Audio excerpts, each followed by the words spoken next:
बात करने वाले हैं हाइपरथायरॉयडिज्म की। उसमें क्या होता है कि उसमें जो आपका TSH लेवल है वो बिलो द नॉर्मल चला जाता है, यानी वो 0.1 से भी नीचे चला जाता है। उस परिस्थिति के अंदर आपको कोई साइन और सिम्टम्स आ सकते हैं, जैसे आपका वेट बिना कुछ किए हुए गिरने लगेगा, आप बिल्कुल पतले होते जाओगे, आपको भूख ज़्यादा लगेगी लेकिन आपके शरीर में वो खाना नहीं लगेगा। इसका मतलब ये नहीं है कि आपके अंदर एनर्जी की या ऊर्जा की कमी हो जाएगी। इसका मतलब ये कि आप जो कुछ भी खाओगे उसका जो प्रभाव आपके शरीर पे पड़ना चाहिए उसका नेगेटिव इम्पैक्ट पड़ेगा। हम ये कह सकते हैं कि ये हाइपरथायरॉयडिज्म का टोटली उल्टा होता है। इसके अंदर आपका वेट तेजी से गिरने लगता है, आपको थकावट भी महसूस हो सकती है, साथ में इसमें भी आपकी स्किन ड्राई होने लग सकती है, आपके बाल झड़ने लग सकते हैं और आपको बार बार यूरिन आने की भी समस्या आ सकती है। इस परिस्थिति के अंदर अगर आपको लगता है कि आपका बिना कुछ एक्सरसाइज डाइटिंग किए हुए वेट घट रहा है तो किसी और टेस्ट करने के पहले आपको अपना थायराइड प्रोफाइल को कंसर्न करके उसका टेस्ट कराना चाहिए, जिसमें यह देखा जाएगा कि TSH लेवल क्या बिलो नॉर्मल तो नहीं है। अगर ये ऐसा है तो आपको इसको करेक्शन की जरूरत है। अगर ऐसा नहीं करते हैं तो आपके शरीर को अननेसेसरी बहुत सारी वीकनेस, बहुत सारे डैमेज और ये कह सकते हैं कि बहुत सारे लॉस से फेस करना पड़ सकता है, जो आपके फिजियोलॉजिकल फंक्शन को अल्टर कर सकता है।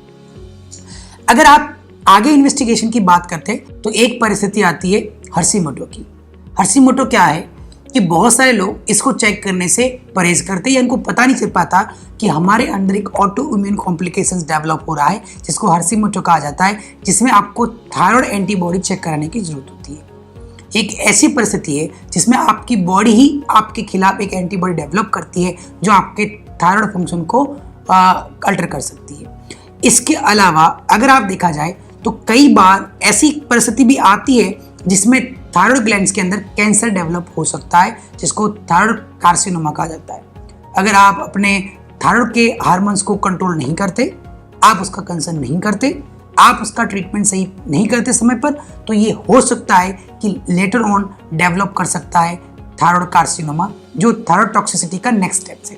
तो आपने देखा कि ऐसी परिस्थितियां जिसके अंदर अगर आपका थायराइड लेवल बढ़ा हुआ है ज़्यादा तो वो आपके शरीर के साथ बहुत सारे कॉम्प्लिकेशंस अराइज कर सकता है।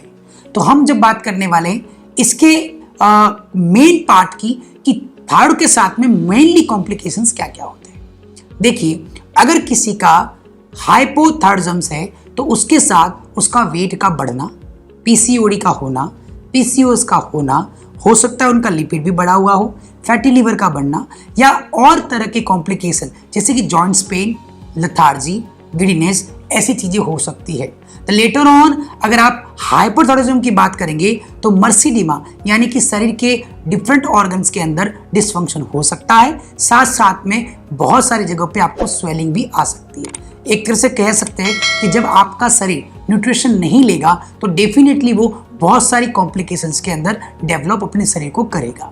ऐसी अगर परिस्थितियां आती है तो आपको सचेत रहने की जरूरत है कि ऐसा आपके साथ क्यों हो रहा है और आप इसको प्राकृतिक तरीके से कैसे ठीक करेंगे। लेकिन सबसे पहला क्वेश्चन ये आता है, क्या आपको थायराइड है? इसका आप कैसे जज करेंगे?